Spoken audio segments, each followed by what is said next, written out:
What's up guys, it's me again, Mac Moto Vlog, and as usual hindi na naman tayo nakamotor mga kasamurai.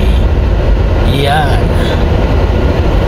So ito, may comment sa akin na kung malakas daw ba sa ahon si Samurai 155. Well, ang masasagot ko lang ay yes, malakas po siya umahon. Dahil nga sinabi ko nga makalug, no? Sinabi ko nga malakas yung motor. Well, hindi lang naman siya sa patag malakas, sa ahon din, ano? Baliwala nga sa, kasi yung lugar namin kasi puro paahon. Yan, dito sa, kung meron dyan sa inyo na taga rito lang sa North Caloocan, malalaman nyo yan dito sa may sa amin sa Amparo Village. Yan, puro paahon po ang daan dyan. At sa akin, base sa aking experience, ay wala naman siyang problema sa ahon. Lakas nga niya umahon eh. Kaya natutuwa ako sa motor na to. So yun, mabilis ang sagot sa iyong katanungan, kasamuray, ano. Ayan. Kasi ano ko rin, malakas kasi yung horsepower niya, malakas din yung torque niya. Horsepower niya 14.3. Tapos yung torque niya 14 Newton meter of torque. So doon pa lang nasagot ko na siguro yung tanong mo, kaibigan, ano? Yan, malakas siya umahon, promise. Pagdating sa ahon, hindi ako nagsisi sa kanya kasi solid talaga. Kaya nga favorite siya eh. Favorite ko siyang gamitin eh.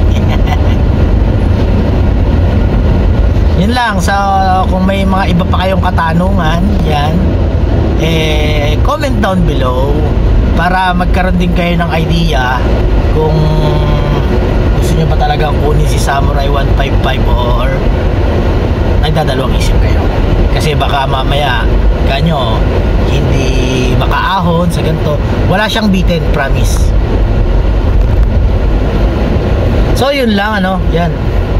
Dala ko nga pala ngayon Toyota Prado, yan, cruiser. Pupunta akong airport, yan, magsusundo.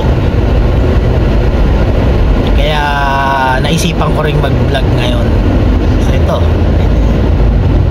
at naisipan ko rin syempre na sagutin yung comment ni kaibigan, ano. Actually sinagot ko na siya sa comment din, pero para rin siguro alam din ng iba na hindi nababasa yung comment, yan, na malakas umahon si Samurai.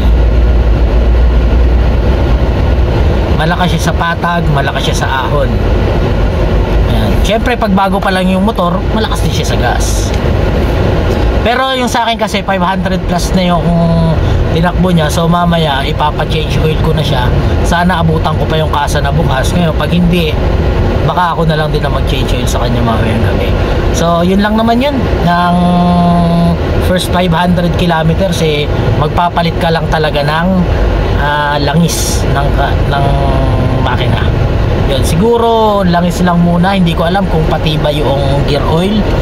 Yan, so sa may mga nakakalam, paki-comment na lang sa baba kung pati ba gear oil kailangan kong palitan or kailangan ko rin ba ipa-tune up yung motor pag change oil ko ngayon. Yan. Yun lang. So kaibigan, sana nasagot ko yung katanungan mo. Maraming salamat dahil pinanood mo yung video. At syempre nag-comment ka. Maraming salamat sa mga nagko-comment din, ano. Yan, para rin makagawa ako ng mga content or mga vlog, yan, paki-comment na lang sa baba, ano. Yan, by June, yan, kung sakaling matuloy yung pagbabakasyon ng aking boss sa US, yan, by June maglo-long ride ako. And sa shoutout nga pala sa lahat ng US, tama ba? USRCP. Yan. Shoutout sa lahat ng miyembro, ano. So, yan. Ibabalita ko lang din sa inyo na meron pong grupo ang samahan ng Samurai 155, ano. Yan po yung USRCP. Sorry, hindi tayo umabot. Nag-stop na yan. May grupo po yan. Kung ikaw naka-Samurai 155 din na nanonood dyan at iisip mo na baka wala pang grupo, yan, meron na po. Hanapin nyo lang po sa Facebook page o sa Facebook yung USRCP. Yan, makikita nyo po dyan yung grupo, ano. Sa May 5 meron pong long ride dito sa Marilake. Yan, at sad to say hindi ako makakasama kasi syempre may mga ibang gawain din ako, may trabaho rin ako, kaya yun, siguro maintindihan naman nila yun. So yun lang mga kasamuray, ano.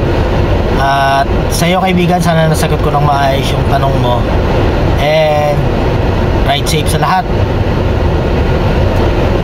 mga kasamuray. Hanggang dito na lang. Shala!